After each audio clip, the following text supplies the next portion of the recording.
What's up, guys? I just want to say how excited I am when I go on Instagram and I see all these people cooking. I find it funny because we've all had to become professional chefs if you're not already, professional teachers, professional handymen, professional whatever it is because of the situation. So keep up the good work.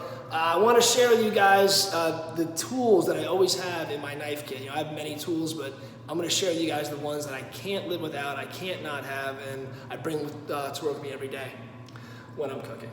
I cook all the time. Sometimes. I used to cook all the time. Now I just manage a lot.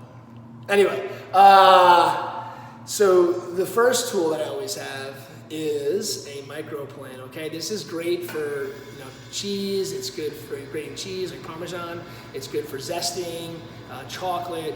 I love using it for mincing garlic. Okay, you just run a few cloves of garlic on this thing, you get a nice pile in seconds versus sitting there and chopping garlic forever. Gotta have that tool.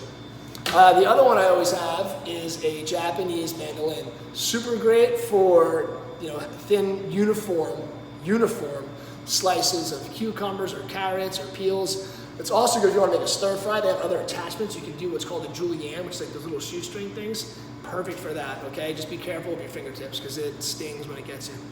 It bites back. Peeler, okay? Gotta have a peeler. I do not like those long, big, bulky peelers. I like these because they're wide. It's just easier to go different angles. It depends how you're doing it. They're cheap. They're like $3, $4. When they get rusty or old or dull, I just throw it away and get a new one.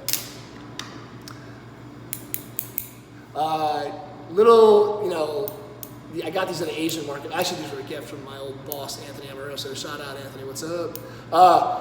I like to use these because we use a lot of tape for labeling quart containers and saucepans and stuff like that. So I don't like when I see tears. I like right angles. It's good for cutting butcher's twine. It's good for cleaning fish. I'll take the fins off, or I can actually clean little sardines with these things. I'll take the gills out, whatever. Really cool to have laying around. You always need to cut something with scissors. Again, working with fresh seafood, gotta have one of these. And this is a fish scaler, okay? Just goes right against the scales, they fly off. I got this at Korin. It's a Japanese style one. I've found it to be the best. It fits my hand nicely. It's just easy to use. Spoons. I collect spoons. I have more spoons than knives, I think. But this is probably the most quintessential chef spoon. This is a Great Coon spoon, famous chef. But this spoon is great for basting. It's good for saucing. You can do a lot of things with it, but here's the thing. When I was working with David Burke, he always would yell and say that tongs are for turning meat on the grill. So I get really skeeved out when I see cooks and people stirring sauces and things like that with tongs. It's just gross. It gets everywhere. You want to use spoons and leave them in a little bin next to you, okay? So the counterpart to this spoon is this spoon. It's the same spoon, but it's got little holes in it. We call this a slotted spoon, okay? It's great for taking ingredients out of maybe a brothy kind of a melanage or something like that, out of a pan. You want to dry it off and plate it real fino, really nicely. Or you want to retrieve a poached egg out of the poaching water, whatever the case may be. You want to have one or two of each spoon constantly on you during dinner service or when I'm even cooking at home.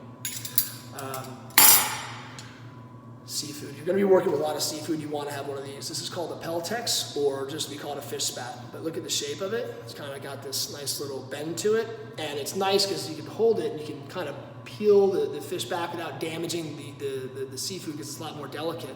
But you can turn potatoes in a pan with it. But you see how I'm even holding it? It's like a paintbrush or a pencil. It's much more. You can be much more. Have much more finesse, and I'm all about finesse, and you should be too if you're cooking at home. On to knives, okay? Petty knife, that's what it's called. A little 5-inch knife.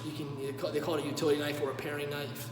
But really, it's nice just for small work. You can, peel oranges with it. I can thinly slice garlic if I don't want to use the mandolin, if I don't have one laying around. Just, small ingredients, small knife. Makes sense, doesn't it? Another utility knife. About 90% of your prep work's gonna be done using an 8-inch chef knife. Some guys use 10, I use 8. Whatever, to each his own. But anyway, I use a Japanese style one. It's called a Gyoto, and it has a scalloped edge, and that just really prevents the ingredients from sticking to the blade, so you can just kind of move through a little quicker. It's personal preference. I like it. And then you also want to have a nice slicer, okay? I butcher almost all the seafood I handle with this knife, meaning I take down sides of salmon, I then turn it into portions, and I do it all with this knife.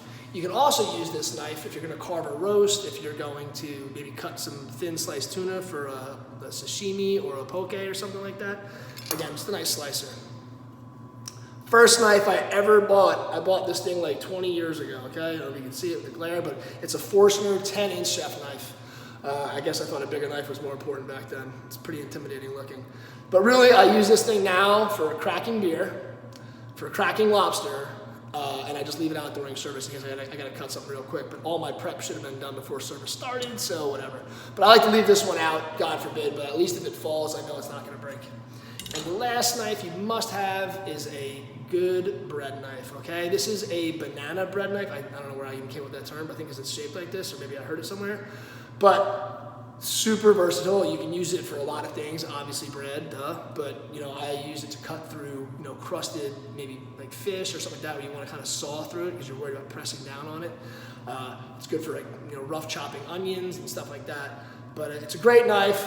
You should get it. Look, I got tons of knives, okay? I have tons of tools, but it's like I've gotten more refined in my technique, and these are the ones that I use all the time. So if you guys really are serious about upping your cooking game, you got to have the right tools. I suggest you start with these if you haven't already. If you have any questions about what brands or how to source these things, feel free to DM me, and I'm going to show you guys again some more tips and tricks how to use these things as we keep moving along here. All right, stay safe, enjoy your week.